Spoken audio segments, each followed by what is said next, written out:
तो चलिए, हमारा अगला वर्ड है रिपेरेबल।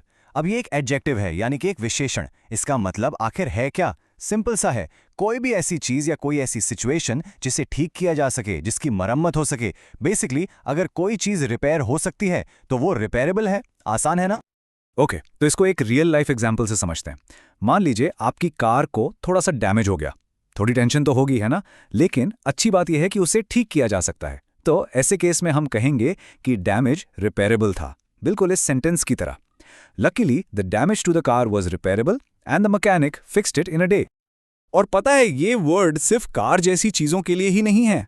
हम इसे रिश्तों जैसी एब्स्ट्रैक्ट चीजों के लिए भी यूज कर सकते हैं। सोचो, अगर दो दोस्तों के बीच कोई मिसअंडरस्टैंडिंग हो जाती है, उनका रिश्ता टूटा हुआ सा लगता है, लेकिन उन्हें विश्वास है कि एक सच्ची ईमानदार बातचीत से सब ठीक हो सकता है। इसका मतलब क्या हुआ? मतलब वो मिसअंडरस्टैंडिंग रिपेरेबल है। चलिए इस कोट को देखते हैं। The relationship felt broken but both friends believe the misunderstanding was repairable with an honest conversation. तो हमने चीजें देख ली, रिश्ते देख लिए। अब बात करते हैं उन खास चीजों की जिनसे हमारी फीलिंग्स जुड़ी होती हैं। इस सेंटेंस में देखिए, एक पुरानी घड़ी की बात हो रही है जो एक फैमिली एयरलूम है, यानी पीढ़ियों से चली आ रही पारिवारिक निशानी। अब सोचिए, जब उसकी नाजुक सी मशीन खराब हो गई तो सब कितना परेशान हुए होंगे।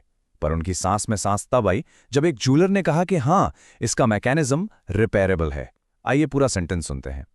The old watch was a family heirloom and they were relieved to find a jeweler who said the delicate mechanism was repairable.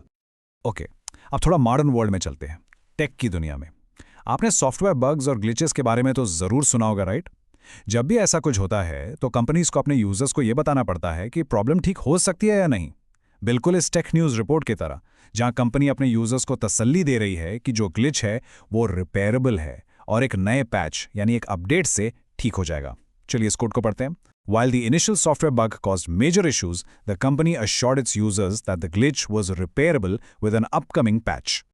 तो अब जब आप रिपेयरेबल का मतलब इतने सारे एग्जाम्पल से समझ गए हैं, तो चलिए इसके कुछ सिनोनिम्स और एंटोनिम्स भी देख लेते हैं। सिनोनिम्स यानी वो शब्द जिनका मतलब इसके जैसा ही होता है, जैसे कि फिक्सेबल, मेंडेबल और क्यूरेबल। ये सारे वर्ड्स ठीक हो सकने वाली चीज़ों के लिए यूज होते हैं। अब आते हैं एंटोनिम्स पर, यानी इसके ऑपोजिट, इसके विलोम शब्द। वो हैं इररिपेरेबल, ब्रोकन और परमानेंट। और हाँ, एक बात जरूर याद रखिएगा, इसका सबसे इंपॉर्टेंट एंटोनिम है इररिपेरेबल, यानी ऐसी चीज जिसे बिल्कुल भी ठीक नहीं किया जा सकता। बस आज के लिए इतना ही। मिलते हैं नेक्स्ट वीडियो में। Happy learning. Bye bye.